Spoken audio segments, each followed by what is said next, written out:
कभी चंद्रयान का मजाक उड़ाने वाले दुनिया के देश आज भारत के साथ काम करने की इच्छा रख रहे हैं। तीसरे चंद्र मिशन की सफलता ने भारतीयों को उत्साह से भर दिया है।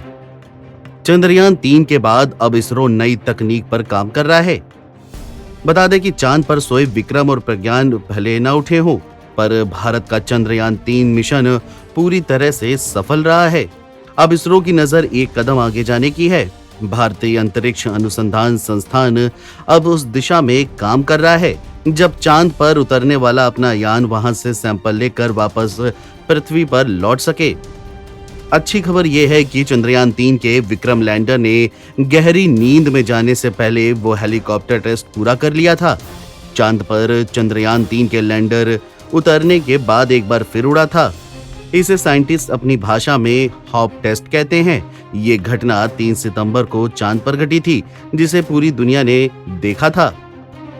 इससे भारतीय साइंटिस्ट अब उत्साहित हैं कि आने वाले समय में चांद से सैंपल लाया जा सकता है। इस हॉप एक्सपेरिमेंट में मिले नतीजे ही भविष्य के लूनार मिशनों का आधार बनेंगे। इसरो के एक अधिकारी ने मीडिया को बताया कि इसरो चांद पर प्रयोग के हिसाब से ही भविष्य के मिशन तैयार करेगा, जिससे चांद से सैंपल धरती पर आसानी से लाए जा सके। अधिकारी ने कहा कि अभी कोई निश्चित डेडलाइन नहीं है, लेकिन हम इस दिशा में सिस्टम विकसित करने पर काम कर रहे हैं, जिससे वह रिटर्न फ्लाइट ले सके।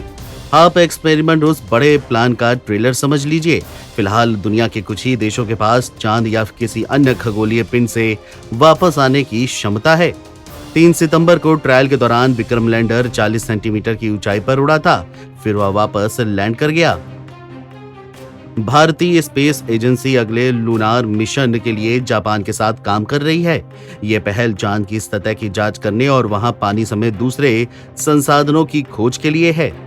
लूपेक्स प्रोजेक्ट में जापान की एजेंसी लूनार रोवर पर काम कर रही है, जबकि इसरो लैंडर पर एक्सपेरिमेंट कर रहा है, जो रोवर को लेकर जाएगा।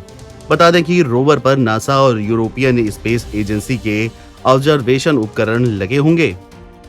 जापान की एजेंसी ने एक मिशन डॉक्यूमेंट में ये कहा है कि हाल ही के सालों में तमाम डेटा के विश्लेषण से ये पता चला है कि चांद के ध्रुवीय क्षेत्रों में पानी हो सकता है। अगर वहां पानी मिलता है तो ये चांद पर इंसानी गतिविधियों के लिए भविष्य में ऊर्जा स्रोत के तौर पर काम कर सकता है। एनबीटी ऑनलाइन की रिपोर्ट।